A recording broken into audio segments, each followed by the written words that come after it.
Hello friends, आज आपण March 2019 या बोर्ड एक्झाममधील फायनल अकाउंटचं एक्झाम्पल सॉल्व करणार आहोत. या एक्झाम्पलमध्ये Ashok and Sangamesh are in partnership sharing profits and losses in the ratio of 2:1. 2:1 ratio दिलेला आहे, म्हणजेच 2/3 आणि 1/3. आणि आपल्याला ट्रेडिंग अकाउंट तयार करायला सांगितलं, प्रॉफिट अँड लॉस आणि बॅलन्स शीट तयार करायला सांगितले. याच्यामध्ये आपल्याला कोणती ऍडजस्टमेंट दिले नाहीये. आता इथे आपल्याला ट्रायल बॅलन्स दिलेला आहे. या ट्रायल बॅलन्समध्ये जे आयटम दिलेले आहेत त्याचा जे पोस्टिंग आपण लक्षात घेऊयात. प्रीपेड इन्शुरन्स नॉर्मली हा आयटम ऍडजस्टमेंटमध्ये असतो, पण तो ट्रायल बॅलन्समध्ये दिला असेल तर तो कुठे दाखवायचा हे आपण सांगणार आहोतच. इन्शुरन्स हा प्रॉफिट अँड लॉस अकाउंटचा आयटम आहे. इथे मी लिहून ठेवतो पी. आरडीडी लक्षात ठेवा, ट्रायल बॅलन्समध्ये जो आरडीडी दिलेला असतो तो ओल्ड आरडीडी असतो, तो प्रॉफिट अँड लॉस अकाउंटला दाखवतात. डिस्काउंट प्रॉफिट अँड लॉस अकाउंटचा आयटम आहे. Postage and telegram profit and loss अकाउंटचा आयटम आहे. डेटर्स ॲसेटला दाखवतात, क्रेडिटर्स लायबिलिटी साईडला दाखवतात. सॅलरीज प्रॉफिट अँड लॉसचा आयटम आहे. वेजेस हा ट्रेडिंग अकाउंटचा आयटम आहे. ओपनिंग स्टॉक ट्रेडिंग अकाउंटचा. Carriage trading account. Purchases and sales trading account. Returns debit साईडचे रिटर्न सेल्समधनं वजा करतात, क्रेडिट साईडचे रिटर्न परचेसमधनं वजा करतात ट्रेडिंग अकाउंटमध्येच. बँक ओव्हरड्राफ्ट लायबिलिटी आहे. प्लांट अँड मशिनरी ही ॲसेट आहे. लँड अँड बिल्डिंग ही ॲसेट आहे. आणि पार्टनर्स कॅपिटल अकाउंट आपण हा लायबिलिटी साईडला न दाखवता स्वतंत्र कॅपिटल अकाउंट तयार करणार आहोत आणि कॅपिटल अकाउंटला दाखवणार आहोत. खाली ऍडजस्टमेंट्स दिलेले आहेत. बॅड डेट्स आणि आरडीडी. डेटर्समध्ये दोन्ही ऍडजस्टमेंट आहेत. डेटर्सला मी 2 टिक मार्क केलेले आहेत. गुड्स वर्थ ₹16,000 वे डिस्ट्रीब्युटेड ॲज फ्री सॅम्पल, याचे टिक मार्क होत नाही. क्लोजिंग स्टॉकची पण टिक मार्क होत नाही. सॅलरीज आउटस्टँडिंग आहेत 8,000, सॅलरीजला मी एक टिक मार्क केली. डेप्रिसिएशन लँड अँड बिल्डिंग आणि प्लांट अँड मशिनरीवर आहे. लँड अँड बिल्डिंग आणि plant and machinery tick mark केली. इथे कुठे आपल्याला हिडन ऍडजस्टमेंट दिलेली नाही. आता यामध्ये प्रीपेड इन्शुरन्स हा आयटम कुठे दाखवतो. फक्त इन्शुरन्स असेल तर आपण तो ट्रेडिंग अकाउंटला प्रॉफिट अँड लॉस अकाउंटला दाखवतो. परंतु एक नोट तुम्ही लक्षात लिहून घ्यायची आहे. ट्रायल बॅलन्समध्ये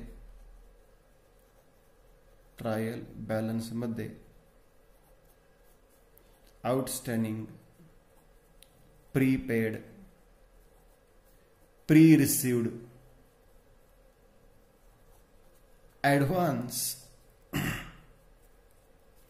पेएबल, रिसिवेबल या शब्दाने जर कोणताही खर्च किंवा कोणतेही उत्पन्न दिलं असेल, लक्षात घ्या, या शब्दाने जोडून म्हणजे आउटस्टँडिंग सॅलरी सांगितलं असेल, प्रीपेड रेंट असेल, प्री रिसिव्ड कमिशन असेल, ॲडव्हान्स वेजेस असतील, बरोबर. या पद्धतीने तुम्हाला ट्रायल बॅलन्समध्ये या शब्दाने कोणताही खर्च उत्पन्न दिला असेल तर तो फक्त आणि फक्त कुठे दाखवायचा आहे, बॅलन्स शीटमध्ये दाखवतात. बॅलन्स शीटमध्ये दाखवितात. ही एक नोट तुम्ही लक्षात ठेवायची किंवा लिहून ठेवायची आहे. आता सुरुवातीला सांगितल्याप्रमाणे ट्रायल बॅलन्समधील डेबिटचे आयटम एकतर डेबिटला असतात किंवा ॲसेटला असतात, आणि क्रेडिट साईडचे आयटम एकतर क्रेडिट साईडला असतात किंवा कुठल्या बाजूला असतात, लायबिलिटी साईडला असतात. आणि जर ते चुकून अपोजिट साईडला गेले, म्हणजे डेबिटचा आयटम क्रेडिटला किंवा लायबिलिटीला गेला किंवा क्रेडिटचा आयटम डेबिटला किंवा ॲसेटला गेला तर तो लेस केला जातो. हा एक पॉईंट लक्षात ठेवा. आता इथे प्रीपेड दिलेला आपल्याला.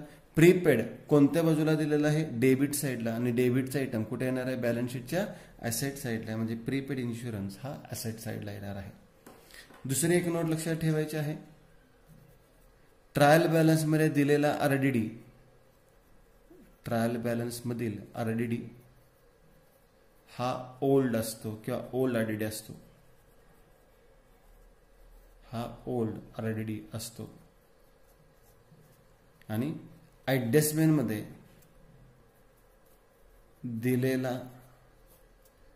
बॅड डेट्स असू देत अथवा आरडीडी असू देत, हा न्यू असतो. हे दोन्ही पॉईंट व्यवस्थित लक्षात ठेवा. अजून एक नोट, क्लोजिंग स्टॉकचे जर तुम्हाला 2 व्हॅल्यूज दिले असतील, कॉस्ट प्राइस आणि मार्केट प्राइस, इथे दिलेले आहेत बघा. कॉस्ट प्राइस दिलेली आहे 2,24,000, मार्केट प्राइस दिली आहे 2,40,000. तर यापैकी whichever is less यापैकी जी कमी असते ती विचारात घेतात. या नोट आहेत, या नोट तुम्ही लक्षात ठेवायच्यात. आता इथे आपण कोणता क्लोजिंग स्टॉक घेणार आहे? 2,24,000. 2,40,000 ही संख्या मोठी आहे, ते आपण विचारात घेणार नाही.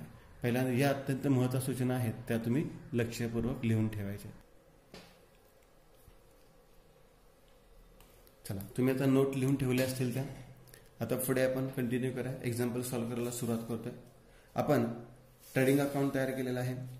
वरती पार्टनरचं नाव, तारीख लिहिलेली आहे, for debit credit particular rupees, profit and loss account तयार केलं आहे, बॅलन्स शीट तयार केली. आणि मगाशी मी सांगितल्याप्रमाणे आपण पार्टनर्स कॅपिटल अकाउंट हा एक एक्स्ट्रा अकाउंट तयार केलेला आहे. हा अकाउंट तुम्ही नाही केला तरी चालू शकतो. आपण इथे सोप्या पद्धतीने पार्टनर्स कॅपिटल अकाउंट एक तयार केलं आहे, जेणेकरून आपल्याला जो फरक आहे तो फरक लायबिलिटी साईडला पाठवता येईल. आता बॅलन्स शीटचं पोस्टिंगला आपण सुरुवात करूयात. पहिला आयटम आहे प्रीपेड इन्शुरन्स. मग सांगितल्याप्रमाणे outstanding, prepaid, advance, pre received शब्द आला तर तो ॲसेट साईडला असतो. म्हणून प्रीपेड इन्शुरन्स हा खर्च न दाखवता बॅलन्स शीटच्या ॲसेट साईडला दाखवतो आपण प्रीपेड इन्शुरन्स. आणि त्याची रक्कम आहे 3,200 रुपये, 3,200 रुपीज. प्रीपेड इन्शुरन्सची रक्कम आहे 3,200 रुपये. इन्शुरन्स हा इन्शुरन्स खर्च आहे, तो प्रॉफिट अँड लॉस अकाउंटच्या डेबिट साईडला येईल. प्रॉफिट अँड लॉस अकाउंटच्या डेबिट साईडला इथे मी सॅलरीसाठी 2 वेळ सोडतो.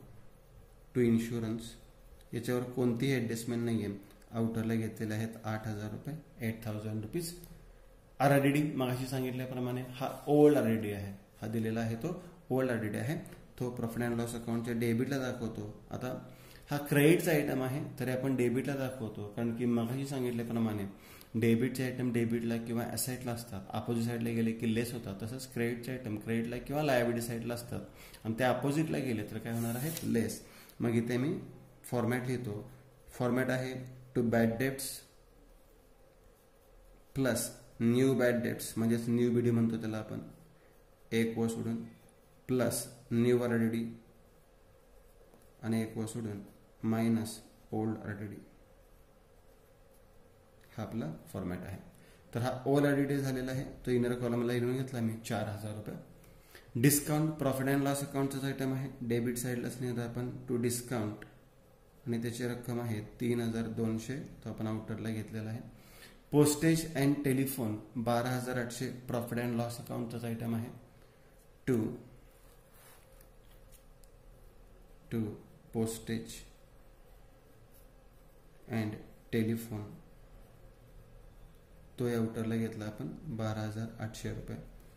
डेटर्स अँड क्रेडिटर्स, डेटर्स ॲसेट्सला दाखवतो, क्रेडिटर्स लायबिलिटी साईडला दाखवतो आपण. डेटर्स इनर कॉलमला दाखवला आपण 2,64,000, आणि याच्यावर 2 टिक मार्क आहेत, म्हणजे पहिली एक ॲडजस्टमेंट 1 व जागा सोडली, नंतरची एक ॲडजस्टमेंट 2 व जागा सोडल्या. क्रेडिटर्स लायबिलिटी साईडला दाखवणार आपण क्रेडिटर्स, त्याची रक्कम आहे 2,72,000. डेबिट साईडला आहे ते डेटर्स, क्रेडिट साईडला आहे ते creditors. Salaries profit and loss अकाउंटच्या डेबिट साईडला दाखवतो आपण सॅलरीज. मगाशी आपण त्याला सुरुवातीला 2 व जागा सोडलेली होती.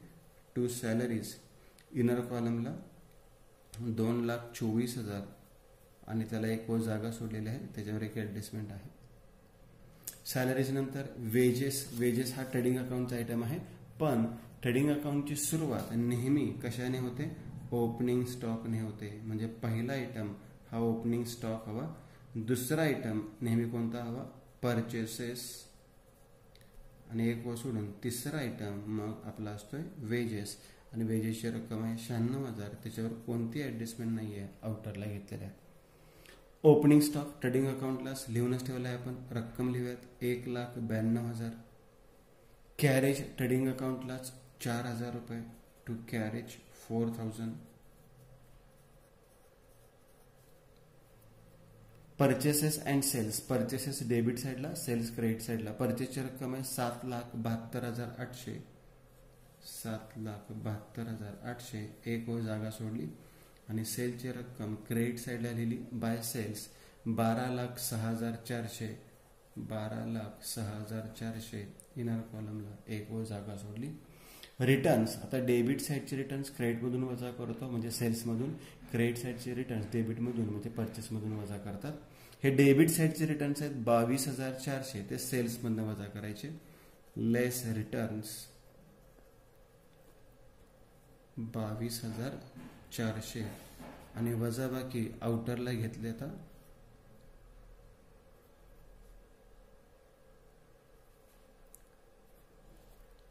11,84,000 रुपये. परचेसेसमधून क्रेडिट साईडचे रिटर्न्स वजा केले, लेस रिटर्न्स, क्रेडिट साईडचे रिटर्न्स आहेत 36,800 आणि वजाबाकी आली 7,36,000. यानंतर बँक ओव्हरड्राफ्ट हा लायबिलिटी साईडचा आयटम आहे. बँक ओव्हरड्राफ्ट हा लायबिलिटी साईडचा आयटम आहे. बँक ओव्हरड्राफ्टची रक्कम आहे 4,83,200, 4,83,200. Plant and machinery fixed asset आहे म्हणजे बॅलन्स शीटच्या ॲसेट साईडला सुरुवातीलाच दाखवतो आपण. प्लांट अँड मशिनरी त्याच्यावर ॲडजस्टमेंट आहे. इनर कॉलमला घेऊयात आपण 96,000 रुपये, 96,000, एक व जागा सोडा. आणि land and building, land and building 7,04,000, 7,04,000, inner कॉलमला एक व जागा सोडली. आणि शेवटचा आयटम आहे पार्टनर्स कॅपिटल, क्रेडिट साईडचा आयटम आहे. क्रेडिट साईडलाच येणार, लायबिलिटी साईडला आपण दाखवण्याच्या ऐवजी पार्टनर्स कॅपिटल अकाउंटच्या क्रेडिट साईडला बाय बॅलन्स ब्रॉट डाऊन 2,08,000 अशोकचं भांडवल आहे, 1,92,000 संगमेशचं भांडवल आहे. याप्रमाणे आपण पहिल्यांदा ट्रायल बॅलन्सचं पोस्टिंग करून घेतलं. डेबिटचा आयटम डेबिटला किंवा सेटला, क्रेडिटचा आयटम क्रेडिट साईडला किंवा लायबिलिटी साईडला, या पद्धतीने आपण पोस्टिंग केलं. एखादा आयटम अपोजिट साईडला गेला तर तो मायनस होतो, हा एक पॉईंट लक्षात ठेवा. आता ॲडजस्टमेंटचे दोन इफेक्ट करूया. पहिले ॲडजस्टमेंट आहे बॅड डेटचे 8,000 रुपये आणि आरडीडीचे 5% डेटर्समधून लेस करतो आपण. राईट ऑफ म्हणजे काढून टाकणे. आणि आरडीडी असेल, बॅड डेट्स असेल, reserve for discount on debtors असेल तर तो नेहमी आपण डेटर्समधून लेस करतो. मग डेटर्समधून पहिल्यांदा आपण लेस बॅड डेट्स, किती रुपये बॅड डेट सांगितलेले आहेत 8,000 रुपये आणि वजाबाकी इनर कॉलमलाच ठेवायची 2,56,000 रुपये. पहिला इफेक्ट केला आपण डेटर्समधून लेस केलेले आहेत बॅड डेट्स 8,000 रुपये, वजाबाकी इनर कॉलमला ठेवलेले आहे 2,56,000 रुपये. दुसरा इफेक्ट पुढे दाखवतो आपण प्रॉफिट अँड लॉस अकाउंटच्या डेबिटला, याला आपण न्यू बॅड डेट्स म्हणतो. ॲडजस्टमेंटमध्ये असतात त्याला काय म्हणतो आपण, न्यू बॅड डेट्स म्हणतो. न्यू बॅड डेटची रक्कम किती आहे 8,000 रुपये. म्हणजे या उदाहरणामध्ये ट्रायल बॅलन्समध्ये बॅड डेट्स दिलेले नव्हते, म्हणजे ओल्ड बॅड डेट्स नव्हते, न्यू बॅड डेट्स 8,000, बेरीज 8,000. त्यानंतर आरडीडी आहे 5%. आरडीडी सुद्धा डेटर्समधून काय करतो आपण लेस आरडीडी ॲट 5%. आता 2,56,000चा 5% आधी 10% काढूयात. 10% आलेला आहे 25,600 म्हणजे 5% येईल 12,800 रुपये, 12,800 रुपये. आणि त्याची वजाबाकी करूयात आपण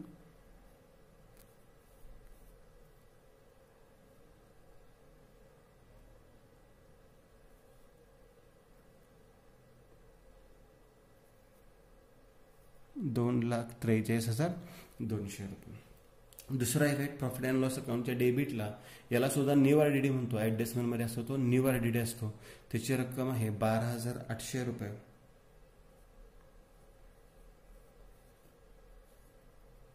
आणि बेरीज इनर कॉलमलाच 20,800 रुपये. 20,800 मधून 4,000 गेले, आउटरला 16,800 रुपये. या पद्धतीने आपण आरडीडी आणि बॅड डेटचे दोन इफेक्ट दाखवलेले आहेत. यानंतर पुढचे ॲडजस्टमेंट आहे गुड्स वर्थ ₹16,000 वे डिस्ट्रीब्युटेड ॲज फ्री सॅम्पल. जाहिरातीकरता माल वाटला, माहिती आहे आपल्याला, मालाची नोंद ट्रेडिंग अकाउंटला करतो. माल आला की डेबिट, माल गेला की क्रेडिट. म्हणजे ट्रेडिंग अकाउंटच्या क्रेडिट साईडला पूर्ण वाक्य लिहायचं by goods distributed as free sample, by goods distributed as free sample. जाहिरातीकरता मोफत माल वाटला, किती रुपयाचा माल मोफत वाटलेला आहे 16,000 रुपये. आणि दुसरा इफेक्ट हा प्रॉफिट अँड लॉस अकाउंटच्या डेबिटला जातो, कारण की आपलं नुकसान झालेलं आहे किंवा असं म्हणू शकतो जाहिरात आपण खर्च केलेला आहे. फ्री सॅम्पल आपण का देतो तर जाहिरातीसाठी आणि जाहिरात आपला खर्च दाखवू शकतो आपण. फ्री सॅम्पल, मोफत माल वाटला त्याला आपण ॲडव्हर्टाइजमेंट सुद्धा म्हणू शकतो. मी इथे कंसामध्ये ॲडव्हर्टाइज असं म्हणतो. 16,000 रुपये. क्लोजिंग स्टॉक सांगितलं माहिती आहे, सर्वात सिंपल ॲडजस्टमेंट. ट्रेडिंग अकाउंटच्या क्रेडिट साईडला पहिला आयटम येतो बाय क्लोजिंग स्टॉक. ट्रेडिंग अकाउंटची सुरुवात ओपनिंग स्टॉकने होते, शेवट क्लोजिंग स्टॉकने होतो. सुरुवात डेबिट साईडने होते, शेवट क्रेडिट साईडने होतो. क्लोजिंग स्टॉकची रक्कम जी कमी असेल ती रक्कम घ्यायची आहे. 2,24,000 रुपये घेतले आपण. आणि दुसरा इफेक्ट बॅलन्स शीटच्या ॲसेट साईडला क्लोजिंग स्टॉक. बॅलन्स शीटला लिहिताना मात्र टू किंवा बाय कोणतेही शब्द लिहायचे नाहीत. बाय क्लोजिंग स्टॉक रक्कम लिहिली आपण 2,24,000 रुपये. यानंतर सॅलरीज आउटस्टँडिंग, खर्चाची रक्कम देणे आहे. प्रत्येक आउटस्टँडिंग नेहमी काय करतो आपण ॲड करतो. मग सॅलरीमध्ये ॲड करूयात, ॲड आउटस्टँडिंग. लक्षात घ्या, कोणतेही आउटस्टँडिंग असेल तर आपण ॲड करतो 8,000 रुपये. बेरीज आउटरला आली 2,32,000 रुपये. आणि दुसरा इफेक्ट आउटस्टँडिंग एक्सपेन्सेस म्हणजे खर्चाची रक्कम देणे आहे. देणे म्हणजे लायबिलिटी. आउटस्टँडिंग सॅलरीज जेवढी रक्कम आउटस्टँडिंग होती तेवढीच लिहायची आहे 8,000 रुपये. पुन्हा एकदा रिपीट करतो, प्रत्येक आउटस्टँडिंग ॲड करतो आणि आउटस्टँडिंग एक्सपेन्सेस म्हणजे खर्चाची रक्कम देणे आहे. देणे म्हणजे लायबिलिटी. सर्वात शेवटी आपण डेप्रिसिएशनची ॲडजस्टमेंट करणार आहोत. डेप्रिसिएशन बिल्डिंगवर 5% आणि मशिनरीवर 10% आहे. सिंपल आहे. डेप्रिसिएशनमध्ये घसारा म्हणजे वस्तूची किंमत कमी होते. बिल्डिंगवर 5% डेप्रिसिएशन आहे. बिल्डिंगमधून 5% डेप्रिसिएशन 35,200 वजा केले, आउटरला आले 6,68,800. आणि मशिनरीमधून 10% डेप्रिसिएशन वजा केले, 96,000चा 10% 9,700 वजा बाकी आउटरला आली 86,400. याचा दुसरा इफेक्ट करायला विसरायचा नाहीये. दुसरा इफेक्ट घसारा किंवा जीस यामुळे वस्तूची किंमत कमी झाली म्हणजे आपलं काय झालेलं आहे, नुकसान झालेलं आहे. नुकसान आपण प्रॉफिट अँड लॉस अकाउंटच्या डेबिटला दाखवतो. तो डेप्रिसिएशन ऑन कशावर डेप्रिसिएशन काढलेलं आहे आपण, मशिनरीवर डेप्रिसिएशन काढलेलं आहे. आणि जी डेप्रिसिएशनची रक्कम आहे तीच घ्यायची आहे, आउटरची व्हॅल्यू घ्यायची नाही. डेप्रिसिएशनची रक्कम किती आहे, मशिनरीची 9,600 आणि त्याच्यानंतर आहे बिल्डिंग 35,200. बिल्डिंग आहे 35,200. आणि आता टोटल आउटरला घेऊयात 44,800. एकूण डेप्रिसिएशन आलेलं आहे. आणि आता अकाउंट्स काय करणार आहोत आपण, क्लोज करणार आहोत. पहिल्यांदा ट्रेडिंग अकाउंट क्लोज करूया, मग profit and loss account close करूया, मग कॅपिटल अकाउंट क्लोज करू आणि फरक बॅलन्स शीटला पाठवून बॅलन्स शीट सुद्धा आपण टॅली करायची आहे. चला, तर प्रथम आपण ट्रेडिंग अकाउंट क्लोज करूयात. ट्रेडिंग अकाउंटची जी बाजूची बेरीज जास्त असते ती पहिल्यांदा लिहूयात. अंदाजे आपल्याला माहिती आहे की शक्यतो नेहमी क्रेडिट साईडची बेरीज जास्त असते, तर ती क्रेडिटची बेरीज आहे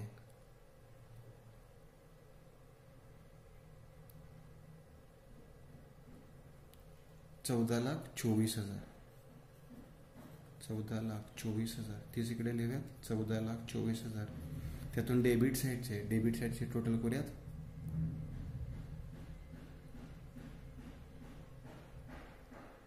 10,28,000 वजा केली तर फरक येणार आहे. यातून 10,28 वजा केले तर फरक येईल 3,96,000 रुपये. 3,96,000 रुपये फरक आला.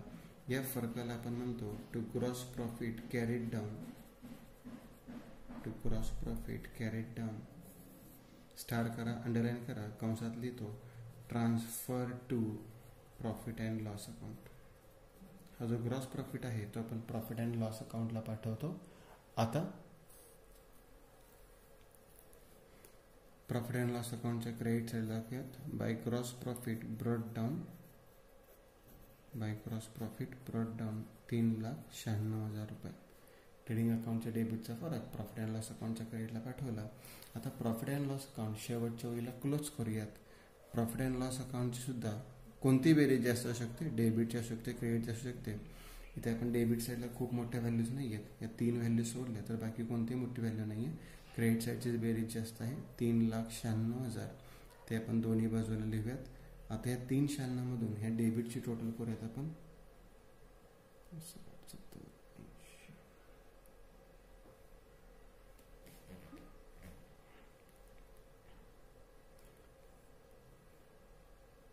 $3,33,600. मग 396 मधून 3,33,600 वजा केले तर फरक येणार आहे 62,400. याला आपण म्हणतो to net profit carried down. To net profit carried down. आणि आता हा नेट प्रॉफिट आपण 2 पार्टनर्समध्ये डिस्ट्रीब्यूट करणार आहोत. त्या पार्टनरची नावं आहेत अशोक कॅपिटल आणि दुसरं आहे संगमेश कॅपिटल.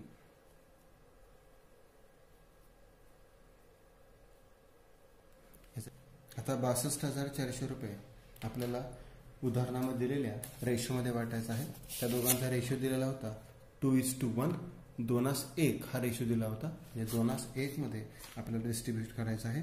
मग अशोक इज इक्वल टू आणि Sangamesh is equal to 64,200 distribute करायचे 62,400 गुणिले त्यांचा रेशो आहे 2:1 म्हणजे 2/3 आणि 1/3.